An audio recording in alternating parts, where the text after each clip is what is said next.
to Asdc 2017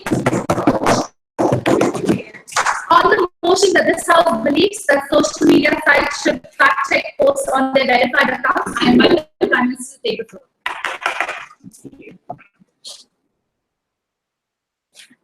Is that okay? So, please.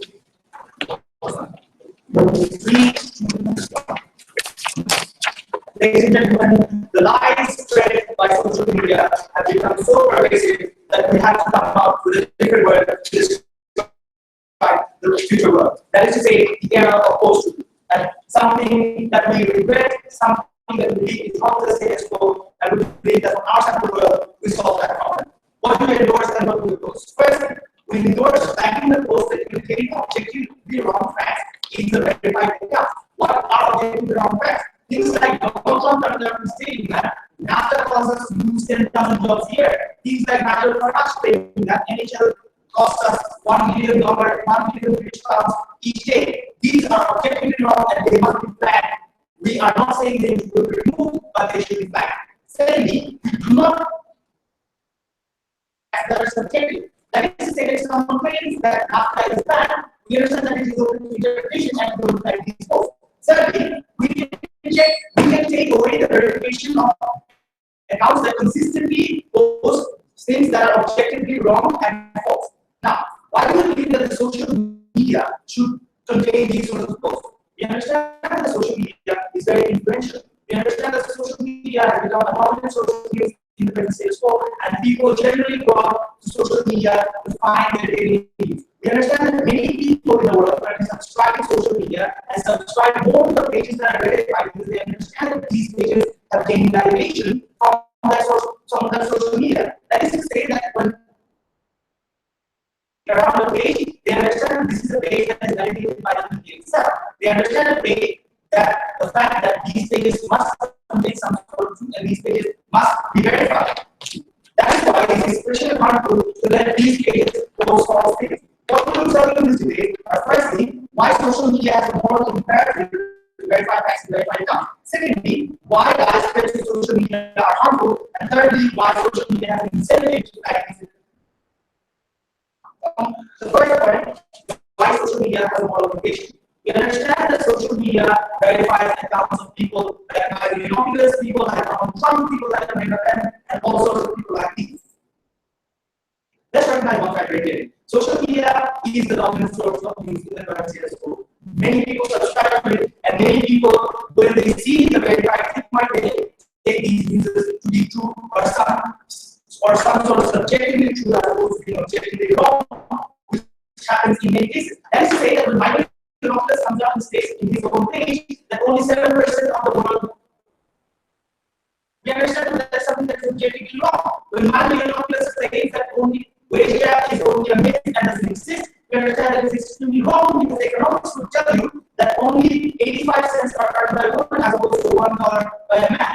That is why these facts are objectively false and these facts must be flagged on social media because many people would see these facts and they would buy into the narrative that these people put forward in the social media. We understand that social media is in fact involved in some sort of corporate social responsibility. That means they have a moral obligation to prevent harm to the society. That means they're beholden to a contract with the society. That is to say that these people now have a responsibility to ensure that the society isn't harmed by the existence of these social media and these platforms that shouldn't allow its users to post fake news. It shouldn't allow its users to exploit other people on the basis of their own interests. Now, there's also some incentives for these popular people. They exploit these sort of facts. Let's say politicians have a vested interest to post facts that do appeal to their supporters. These people have interest to make sure that most people vote them. And how do they make these people vote them? We see the populist surge in America and across Europe, people posting all sorts of fake news like the free trade agreements are harming them, now they're taking away jobs, TPP is taking away money, etc., etc. We believe that if these facts are indeed not true, we must flag them because it misguides people and it is hypocritical for social media to not flag these posts. But we are not okay with removing these posts altogether. That is to say that the discourse that they will probably talk about will still exist in our world. But at least we take away that blame on social media by flagging those posts, and that is incredibly important on the comparative that doesn't exist on their world. Now, second environment today, what are the life compared to social media, and why are these lives harmful?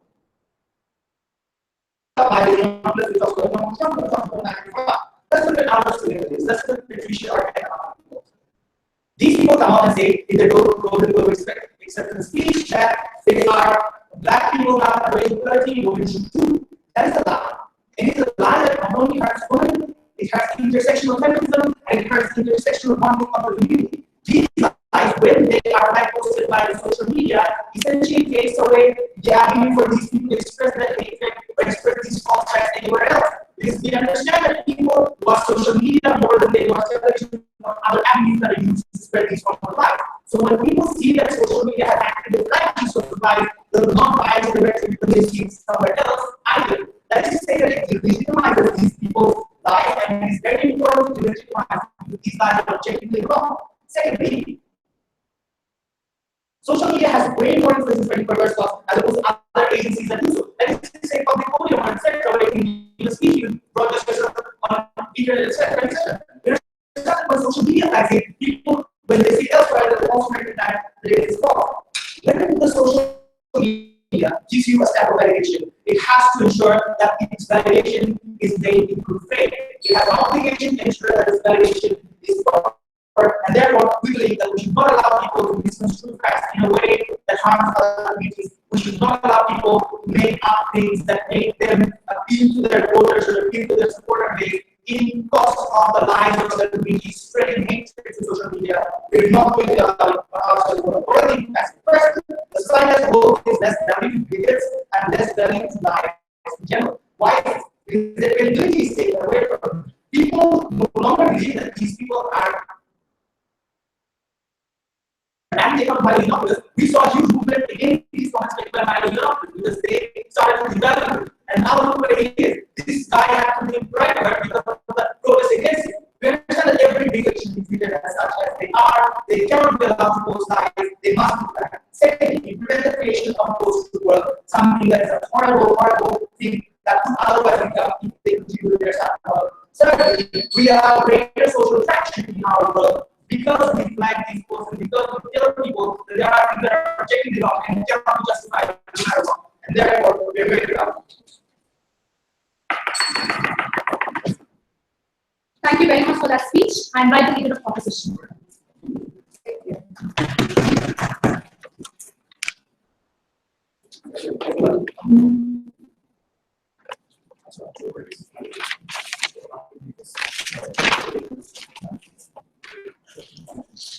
Nowadays, ladies and gentlemen, the internet is more than a want, but a need.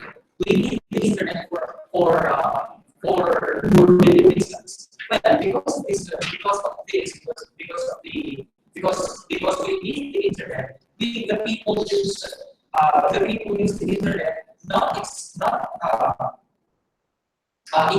the social media. Well, the problem is there are fake news in the social media. The problem in the world is that the social media is being used by irresponsible users to spread fake news. Well,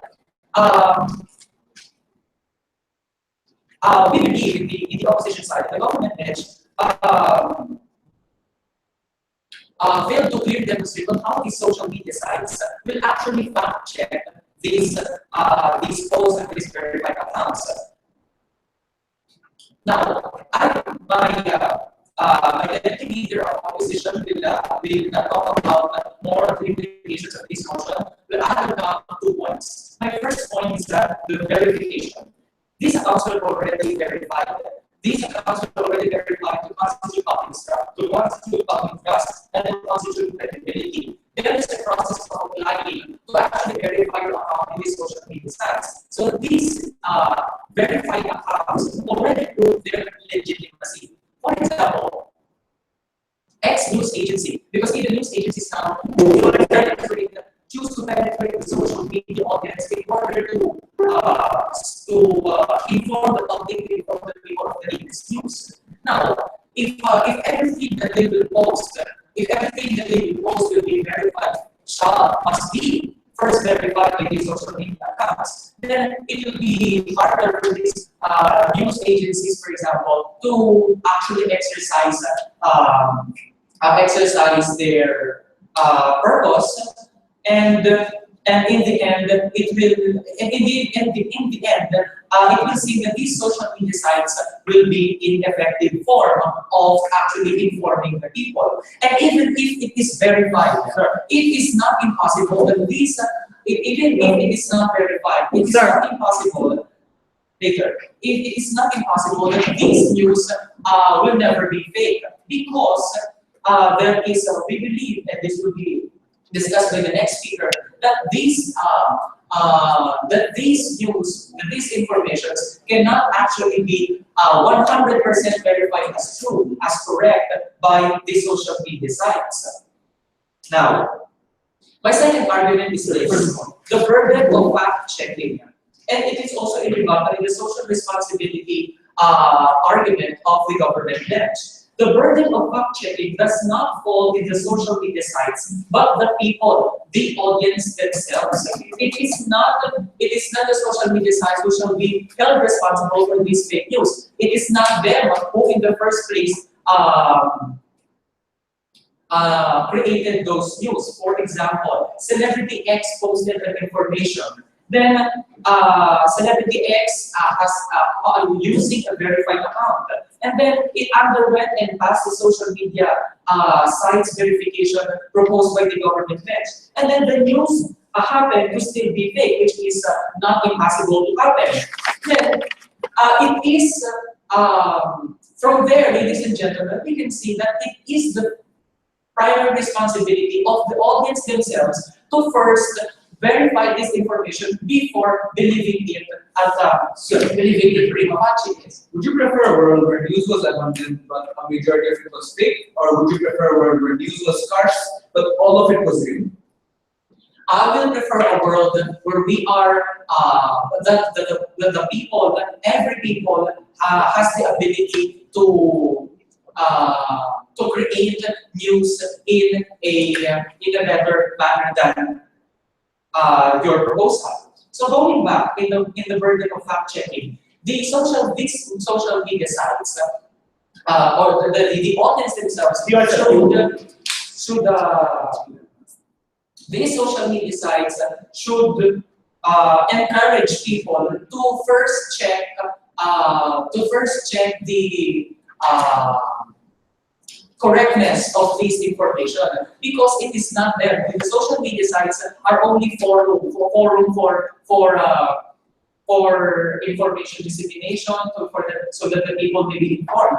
And it is not their primary job to actually fact check everything. I think we believe in the government bench that proposal should come from the government, from the state itself, and not from the initiative of the social media sites.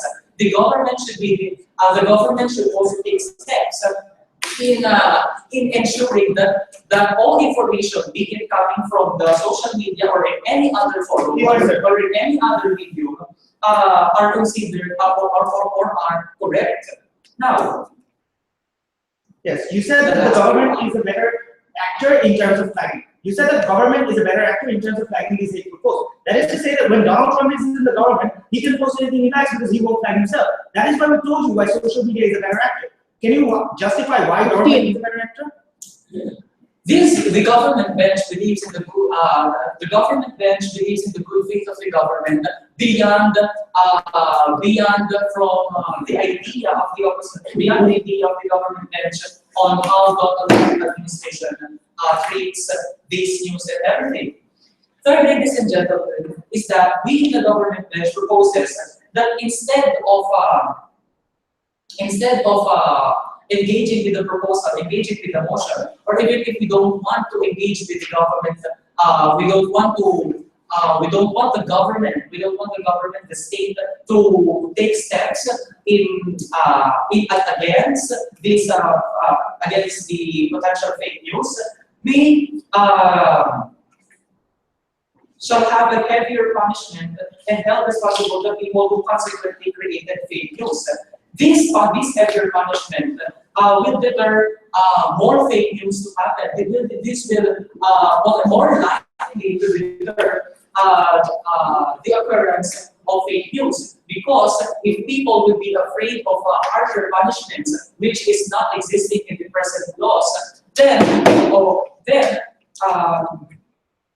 they will be prevented from doing such erroneous acts. Therefore, we in the opposition bench proudly. Thank you very much for that speech. I invite the Deputy Prime Minister.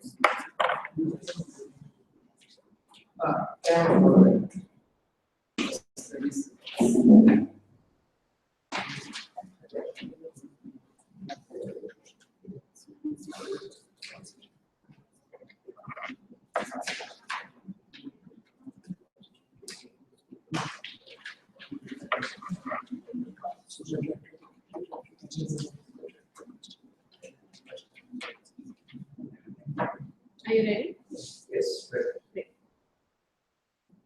In the status quo, due to the constant branding of social media as a fake news out there, due to the constant branding of social media as a platform where people get the opportunity, where even bigots get the opportunity to propagate their fake agendas to the people.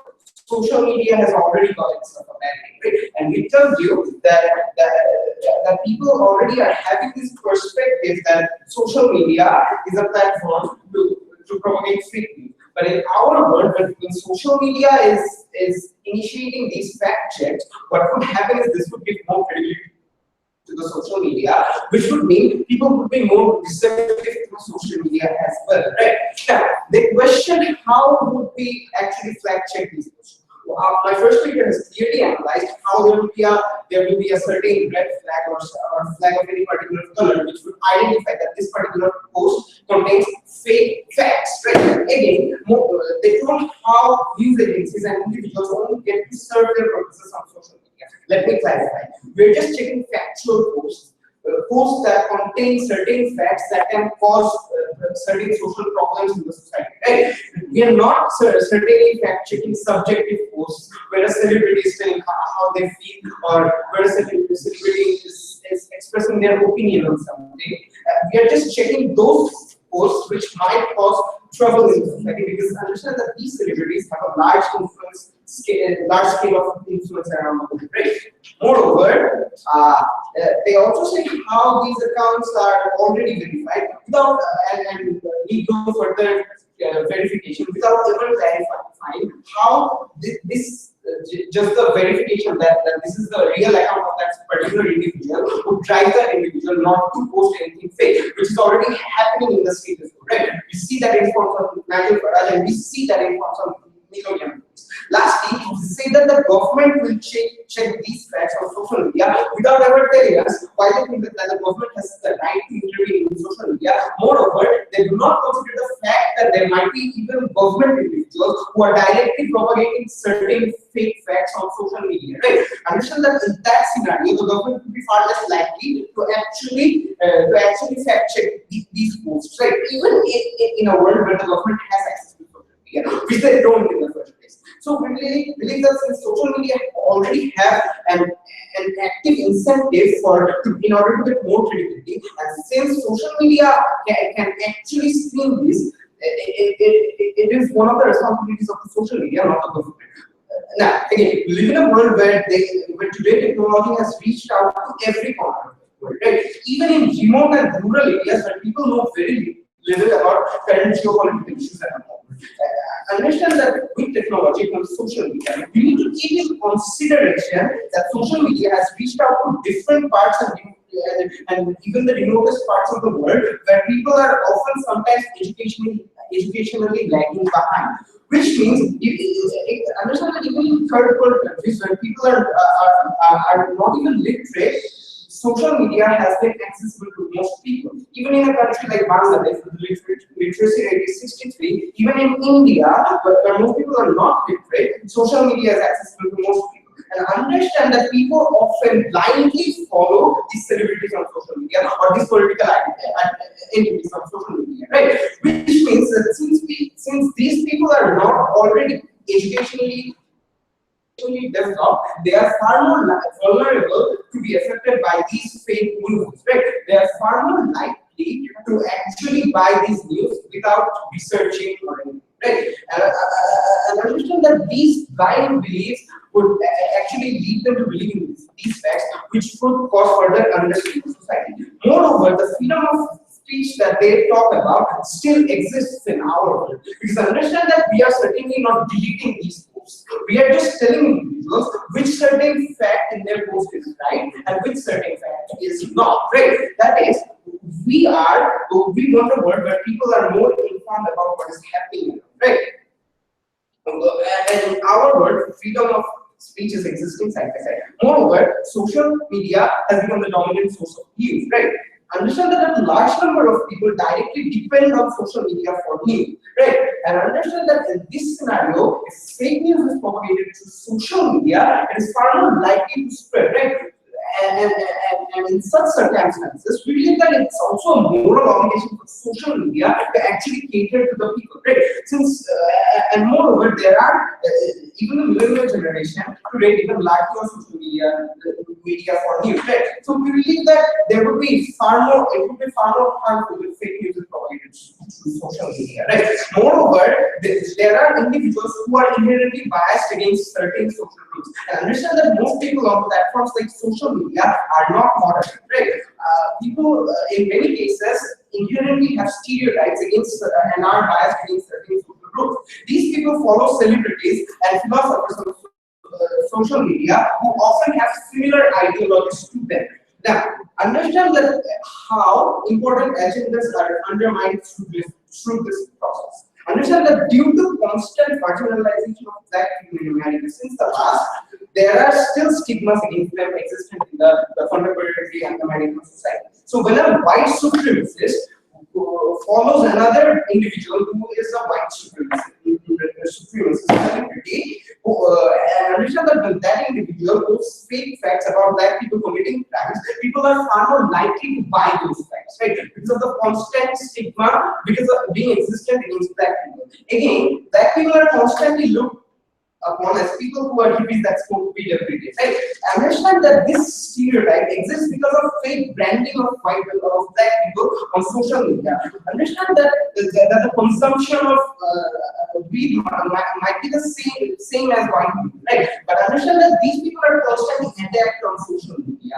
Understand that these fake facts can cause negative social discourse, right? And what happens is people might start not empathizing with the Black Lives Movement and might absolutely reject it. They'll start thinking that this is a movement where black people are telling they want to freely consume drugs and whatever crime they want to do, and they want to do it freely without paying any to the police, which is certainly not the objective of this movement, right? We tell you that people might also go on to misinterpret the feminist movement when people like Melania tell you that 93% of women in Britain do not believe feminism to be a man-making agenda, right? This is inherently bad for positive social discourse and it takes it home. Thank you very much for that speech. I invite the Deputy Leader of Opposition.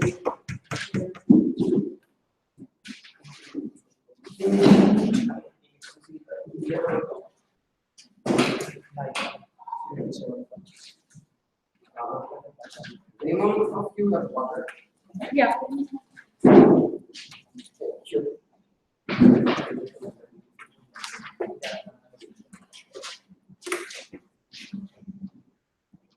Just keep it on the table after. Okay.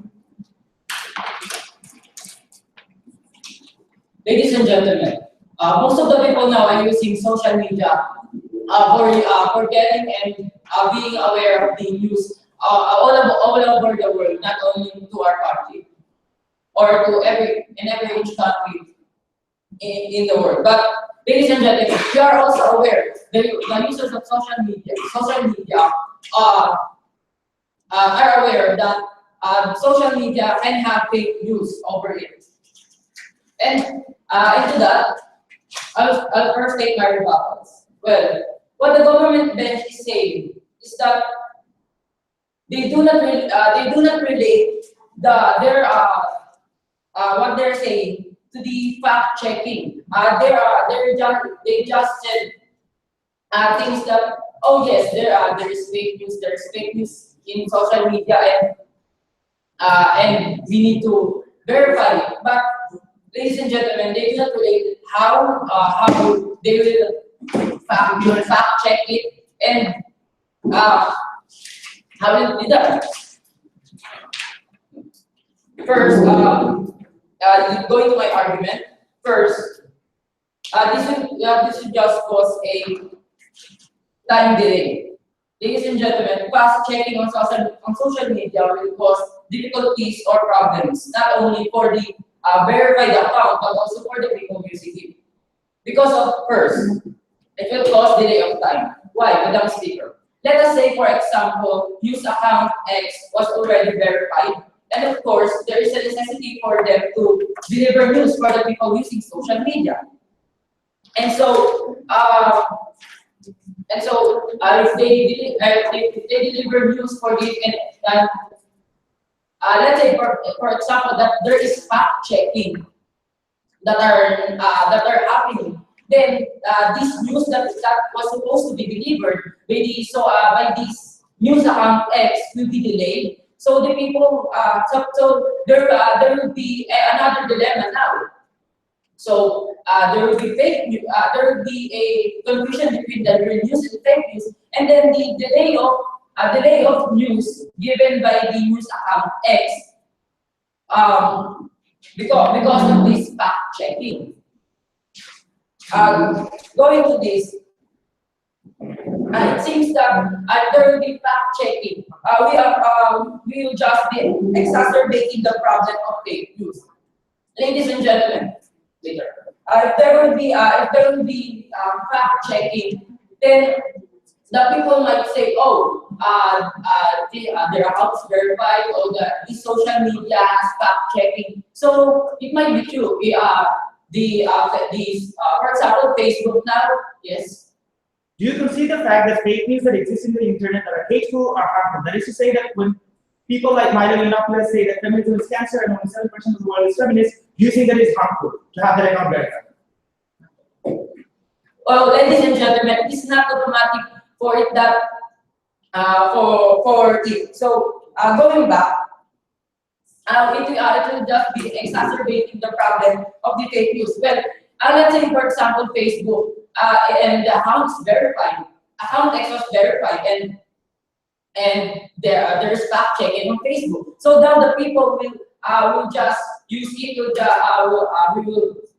the people will not be wary anymore if the news is true, because they know that there is fact checking now.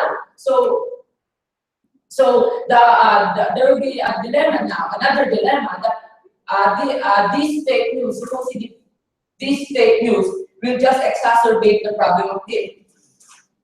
And ladies and gentlemen, there's non-existence of real fake news, as what my leader of opposition has said, that the government bench does not include anything. How can we fact check this news that was going around this social media? And since the government bench failed to propose a clear model on how this fact checking will really happen, there is more likely to be no effective way to do this. For example, Senator X posted some security concern, and this security concern of the senator was verified this. Then, ladies and gentlemen, how will they do that? How will this Facebook will fact check it? And ladies and gentlemen, do they have the authority to do that? If there is a security concern for it, so now that there will be no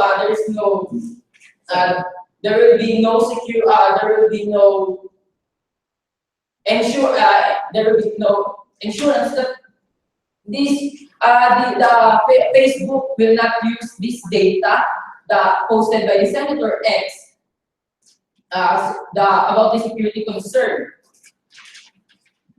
Sorry, Yes. when we tell you that social media essentially ripples, these fake news essentially ripples down into the social strata, and how that leads to deprioritization of social agendas that are important. What's your response to that? Well, ladies and gentlemen, if the social media are flooded with fake news, then the government mentioned that didn't say how can we consider this fake news, or how can we verify it, or how this fact checking will be done. So we in the opposition bench believes that there will be no fake news done for these there will be no fact checking for these verified accounts, and I'm proud to oppose. Thank you very much for that speech. I invite the government.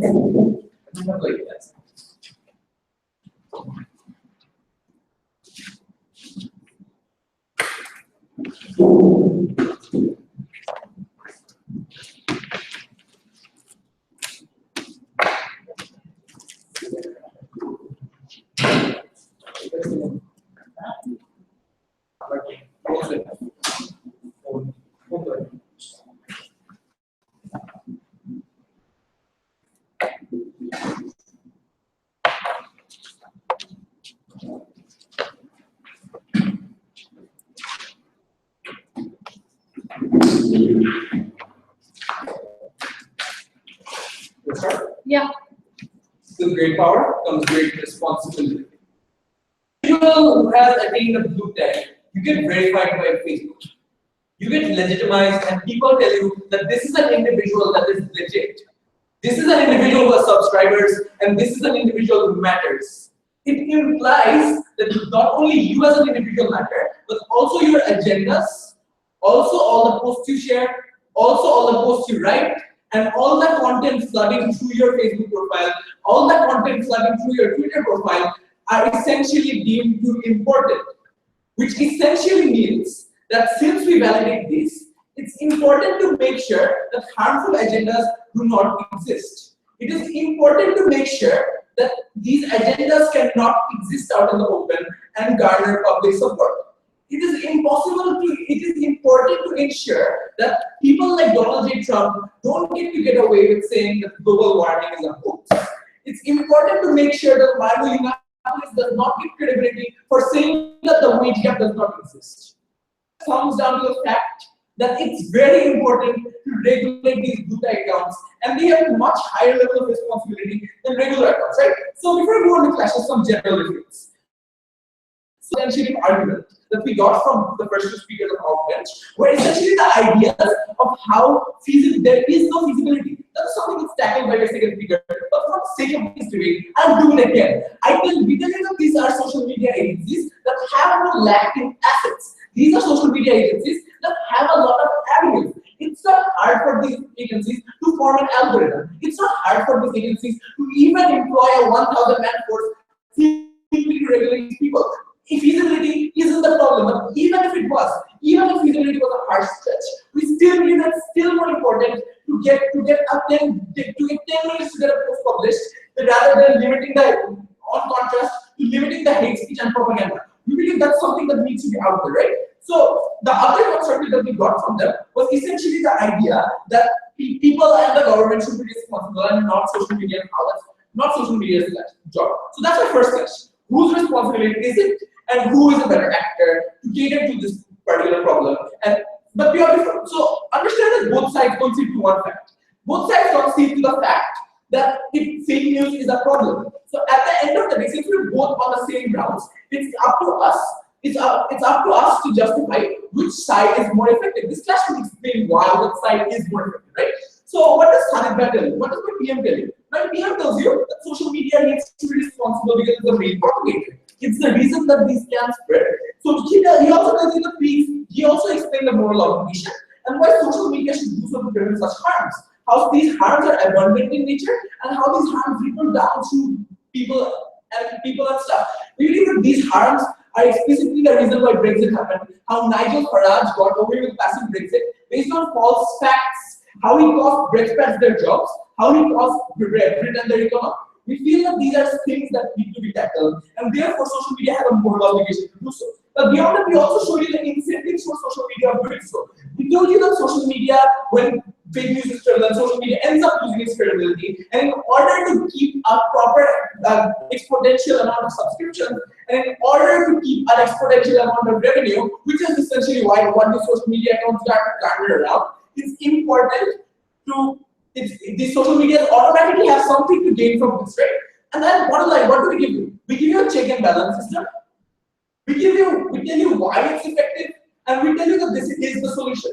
The only response we got to this parameter is essentially how it's not social media's job, no analysis, no engagement, no examples whatsoever. Just an assertion doesn't give you the theory. We tell you that but then they continue and tell us that it's the people's job. But understand the problem with this is you impose an unnecessary burden on the people. An unnecessary burden these people don't want to take. We'll explain why, right? So understand that people have no incentive to do so. Most people out there really don't have this kind of moral obligation or this heightened sense of enlightenment that they need to find out what article is fake and what article is not. No one has that much time or rule here. We tell you that at the end of the day, it doesn't have a check and balance system. Even if it does, we tell you that people have individual biases. Which means that if you're an individual who believes that global warming is a hoax, you're more likely to get confirmation bias from Donald Trump's post than actually find research on statistics and say that, you know what, global warming is not. But understand that this red tag essentially tells you straight up in your face that this is false news. We have conducted surveys, we have analyzed the statistics, and we know that this is false. Your opinion doesn't matter on this thing because it is false. We are only talking about objective truths, not subjective truths. And that's something that needs to be out there unless the movement government says something, right? But then they come up and tell us that it's the government's job. But they tell you the government again has no incentive unless they want to establish an authoritarian regime. Unless they want to establish a regime that puts an eye in the sky mechanism that surveys every single individual. We don't think the government should get this much power and this much leverage over these people. We think that the government isn't something that should be allowed to manipulate these jobs. But beyond that lies the fact that even if the government didn't have any malintent, governments would still have their biases. 2016 and 17 were essentially the years of the rise of fascism. Understand with presidential candidates like Marine Le Pen, with Donald Trump being elected and whatnot, these certain ideologies are something that's extremely prevalent right now. And it's important to make sure that these ideologies do not spread. It's important to make sure that these ideologies get countered so this does not come up. And once the government has this kind of power, what's essentially going to happen is Donald Trump is going to shut down all liberal progressive agendas. Marine Le Pen is going to glorify neo-Nazi agendas and shut down all progressive agendas. And that's essentially how that works. It's up to the opposition to justify this. Second clash talks about which model are social groups and agendas better. First of all, we extremely regret the fact that they haven't countered this point despite RTOI, but we'll extend on the same point, right? We tell that fake articles from blue tags have influence, and people subscribe to agendas. This means that if an article comes up that it claims black people to consume higher levels of pot, despite the real news being white and black people consuming same levels of pot, it essentially means that there will now be a reinforced sense of black people being greater potters than white people. The engagement with black people stops at that point when parents start telling the children that you should not engage with the black men, you should probably try giving you pot.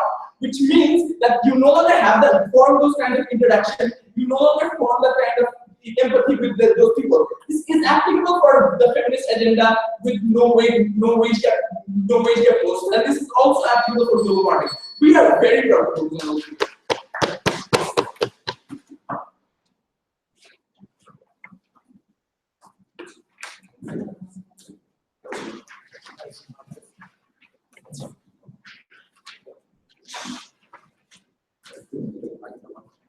Thank you. you very much for that speech. I invite the opposition bill.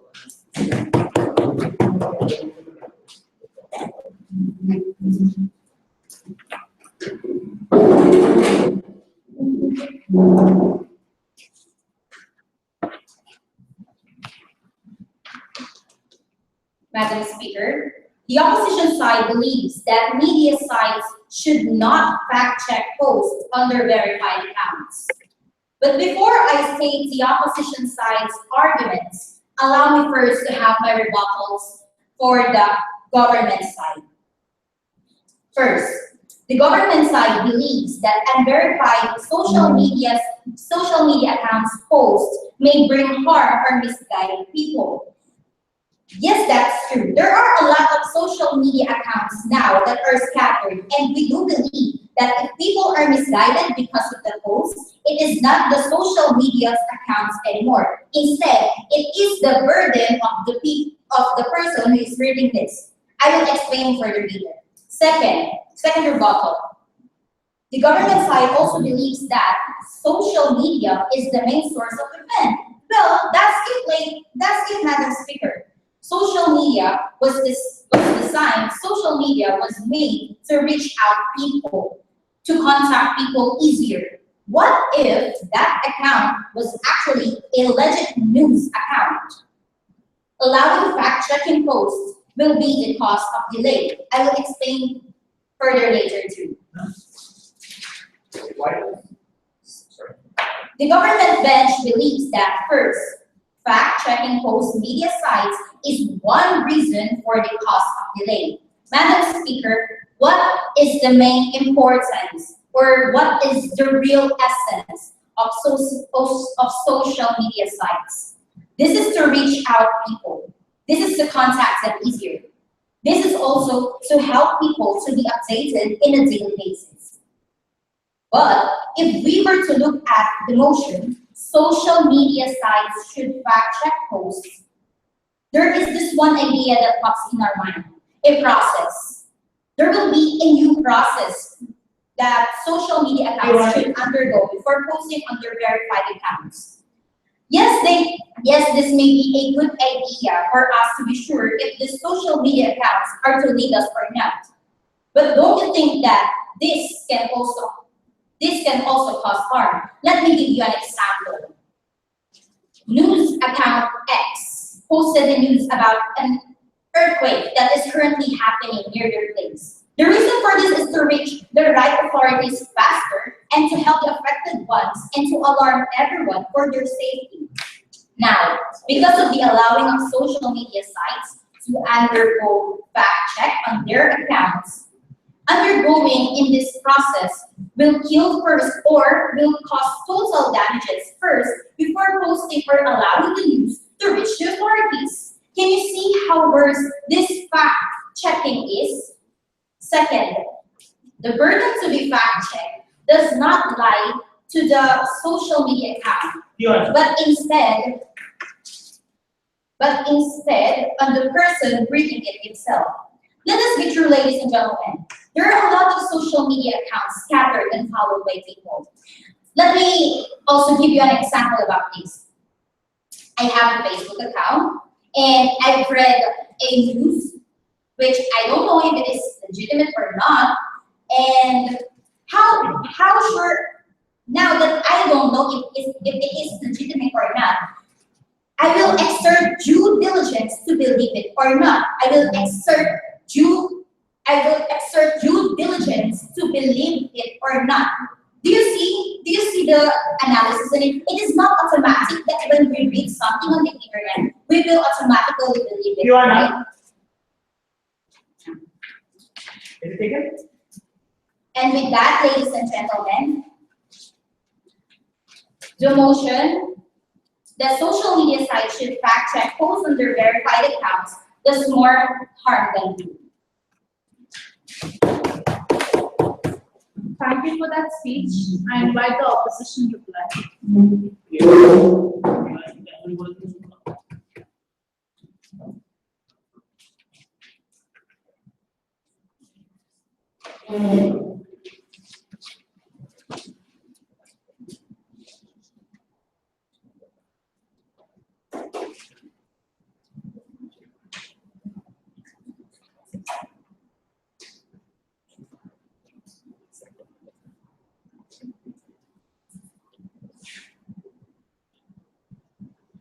The two benches concur that fake news exists. We also believe that fake news should be fought.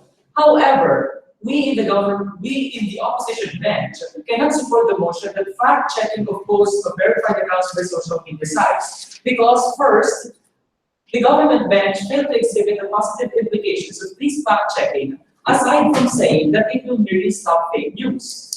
We in the opposition bench clearly showed how this fact-checking may unnecessarily delay the dissemination of information, notwithstanding that information's importance and urgency. Second, the government bench kept on trying to say that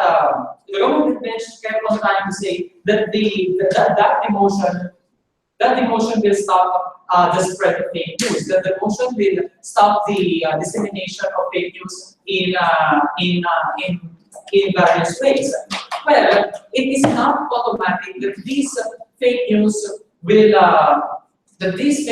be stopped, this fake news will be eliminated in the world, because we commanded the social media sites to fact check the post of these verified accounts. We do not believe in the opposition bench that the mechanism that the government bench is trying to make is highly likely to succeed in eliminating this fake news in the social media. Next, ladies and gentlemen, we believe that the burden of fact checking still resides in the people who are actually consuming it. We do not believe that the social media sites has this moral responsibility to be responsible in making steps, in engaging with the steps to prevent these fake news.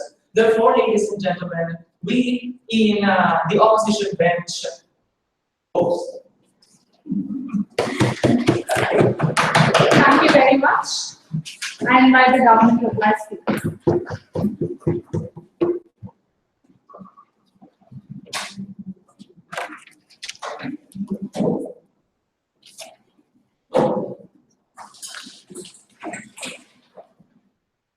Fun fact, the opposition side today agrees to the context that fake and false news is bad, but they say that the only reason why we should regulate it is that it causes delay. Let's imagine a scenario, you go to a car, you start driving without getting the seatbelt. Why? Because the seatbelt causes delay and it is unnecessary. We recognize the fact that your safety and the safety of the society is far more important than any marginal delay that you can ever defend in your work. It is extremely preposterous and laughable presumption from their side of the house to say that delay matters more than the safety and security of the people that they advocate for in our side of the world. How do you do that? Firstly, we've told you why the safety and security of people are harmed by the existence of these fake news through the social media. We've told you how social media is the most dominant form of news that has the most verification, has the more validation when these accounts are verified. You send a message that you agree to all the messages that these accounts contain because that account is verified by the social media. The social media has an active incentive to flag these posts by these accounts and even take away the verification of account that consistently does so. We've told you from our very first speech, all these clarifications, none of them they ever rebutted. The only rebuttal that we got from their side was because it's delayed. Now, again, the more important flag in this debate, therefore, lies in the fact that who is more responsible and who is better actor to flag these messages and flag these posts that contain fake news. We've told you why the social media is more responsible and why the social media is a better actor. Firstly, we told you the social media is the medium through which these are propagated, not through any government agencies, not through your mouth, or not through any other agency. So when it is propagated through social media, it automatically becomes the responsibility of social media to do so. It automatically ties into the responsibility, it automatically ties into the contract, the implicit contract that the social media has with the public, that it is beholden to accept that it is beholden to uphold the security and safety of the public through its responsibility. We've told you that the lies propagated are often unjust and often harmful for minorities. These are lies that are objective. For example, let's say NAFTA takes away 10,000 jobs where it doesn't. It created over 8 million jobs in the last 20 years. These are lies, and these lies shouldn't out because these lies give leeway to xenophobia. These lies give leeway to hatred, racism, sexism, and bigotry. We told you that government has its own biases. That is to say that now Donald Trump is in the government. Let's say that you give him the power to regulate what happens in the social media. He gets to flag whatever he wants in the social media as they would posit from their side of the house. We've told you why that is harmful. Firstly, because I don't think Donald Trump is ever going to flag his own post. That would be extremely absurd and preposterous assumption to say that Donald Trump posts that global warming is a hoax, then he sees a news that says, no, it's not. Then he sees back, oh yeah, I was wrong, so I probably flagged it red. Extremely preposterous and extremely laughable to say that someone would fact check and flag their own post, because if they didn't believe it was true, they probably would have said it anyway. So, if any Trump officials, like some Steve Bannon comes up and posts something in Breitbart, Trump is not likely to flag these posts red regardless of whatever the facts contain. We recognize that these governments that post these facts and these false news and these celebrities, these people are not likely to be censored by their own, and therefore social media is a better actor. Then they say it's the public's responsibility. Firstly, no one has that much time that they would go out and individually check every single fact that exists in the internet. Secondly, most people don't care. They say that people would diligently go out and check facts on the internet. I'll assume that there are 5 million I know that there are 5 million followers on this Facebook page, and most of them love to the post that feminism is cancer, even if most of them are females indeed. We do think that these people agree with Milo Yiannopoulos that 7% of the world is feminist and wage gap doesn't exist. It's just a myth. So people are not diligent, and we have empirical evidence of that being so. Therefore, everything you said in this case stands with your review. Thank you very much for the debate. Please cross the floor and shake hands. See you in 5 minutes.